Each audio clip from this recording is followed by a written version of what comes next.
चलिए my dear student, सबका स्वागत है। तो आज अभी इस वीडियो में जो सबसे बड़ा प्रॉब्लम आप लोग का हो रहा था कि सर हम लोग को पता है एप्लीकेशन लिखने में ना बहुत ज्यादा प्रॉब्लम हो रहा है, बट मेरे को लगता है कि यदि कोई चीज आसान है सबसे 5 नंबर लाने के लिए तो हमारा एप्लीकेशन ही है। नहीं समझे? एप्लीकेशन ही सबसे ज्यादा इजी है। आइए यहां पर हम लोग समझने का प्रयास करते हैं। देखिए क्या कहा गया है, write an application to the principal of your school asking for leave due to illness. मतलब अपने प्रिंसिपल के पास एक एप्लीकेशन लिखिए, निवेदन पत्र जिसको हम लोग बोल सकते हैं, ठीक है ना, जिसमें मतलब बीमारी के कारण, ठीक है ना, छुट्टी के लिए लिखना है। सबसे पहले इसको हटाइए। सबसे पहले 2-3 चीजें हम इसको यहां लिख देते हैं। यहां 2 गलत लिखा हुआ है जी, यहां पर ऊपर लिखा जाता है 2, उसके बाद यहां थोड़ा कॉमा छोटा सा, to the principal. To the principal. दूसरा नंबर में आपको लिखना है कॉलेज नेम। कॉलेज नेम लिखना नहीं, मतलब कॉलेज नेम वहां डायरेक्ट लिख देना। जैसे मैंने लिखा है एएस कॉलेज विक्रमगंज। आप जरा ध्यान से देखिएगा, सबसे पहले 2, उसके नीचे कॉमा, द प्रिंसिपल, उसके बाद कॉलेज नेम, फिर तीसरा में बाबू मेरे प्यारे साथी भाई बहन फॉर लीव। सब्जेक्ट लिखना रहता है, सब्जेक्ट। यहां मान लीजिए सब्जेक्ट दूसरा है लीव के लिए, दूसरा जगह आपका सब्जेक्ट आ गया दूसरा। जैसे कि मान लीजिए आ गया ट्रांसफर सर्टिफिकेट या कोई फंक्शन वगैरह करने के लिए स्कूल में, कॉलेज में, तो जो भी आपका सब्जेक्ट रहेगा ना प्यारे साथियों, वो सब्जेक्ट हम लोग आसानी से लिख सकते हैं।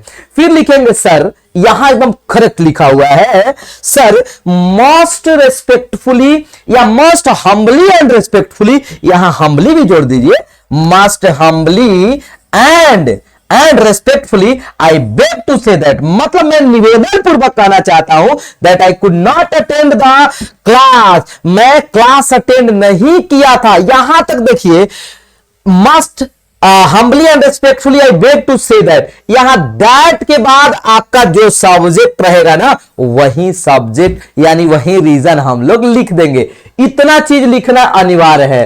टू द प्रिंसिपल, एकदम आराम से।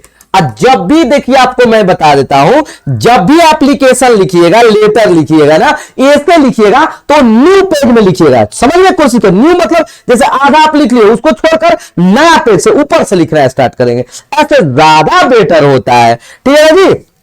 देखिए, I could not attend the class due to illness. मैं क्लास नहीं अटेंड किया था इलनेस बीमारी के कारण। I was suffering from cough and cold.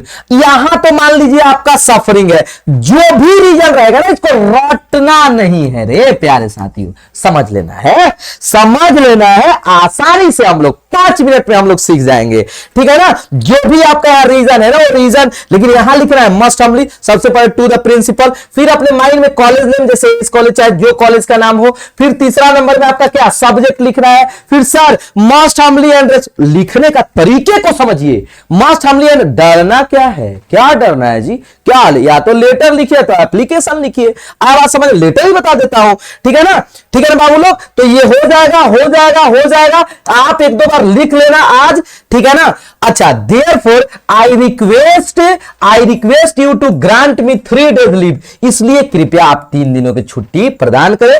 From अपना डेट लिख दीजिए, कब से कब तक। यहां ये है, आज आप 2025 चल रहा है, तो कल मान लीजिए आपका एग्जाम है, तो यहां लिख दीजिएगा कल 6 है, तो 6 से 9 तारीख तक, 9 फरवरी तक। I shall be grateful to you for this. मैं इस काम के लिए आपका सदा आभारी रहूंगा। Your faithfully. यहां रुकिए, यहां पर आपको नेम के साथ साथ प्यारे साथियों आपको रोल नंबर भी लिखना होगा, क्योंकि आप लिख रहे हो एप्लीकेशन।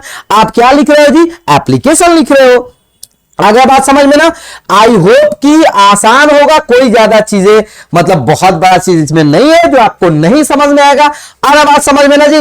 अरे बात समझ में ना? तो लिख लीजिएगा। सबसे पहले हम क्या लिखे, यहां से हम फिर से एक बार लिख देते हैं, to the principal, to the principal, यहां लिख लिए। फिर यहां आराम से कॉलेज नेम, जो भी आपका, जैसे मान लीजिए हमने लिखा कॉलेज नेम, यहां आपको लिखना है एकदम खूबसूरत राइटिंग में सब्जेक्ट, ठीक है ना, सब्जेक्ट, और फिर आगे का जो भी आपका चीज है सब लिख लीजिएगा। अब फिर यहां से लिख लीजिएगा बाबू sir most humbly and respectfully I beg to say that. जो भी आपका बीच में रीजन दिया है आसानी से लिख दीजिएगा और लास्ट में यहां लिख दीजिएगा देयरफॉर, जो आपका रीजन है, ठीक है ना। लास्ट में सबसे ये होने के बाद I shall be grateful, I shall be highly obliged for this work, ठीक है ना। आई होप कि आसानी से आप लोग लिख लेंगे। कमेंट जरूर करके बताइएगा, क्योंकि ये 5 मिनट के वीडियो आपको देंगे पूरे के पूरे 5 नंबर, कोई नहीं रोक सकता है। चलिए, thank you for watching this video. अगर अच्छा लगे तो कमेंट जरूर करिएगा। जय हिंद।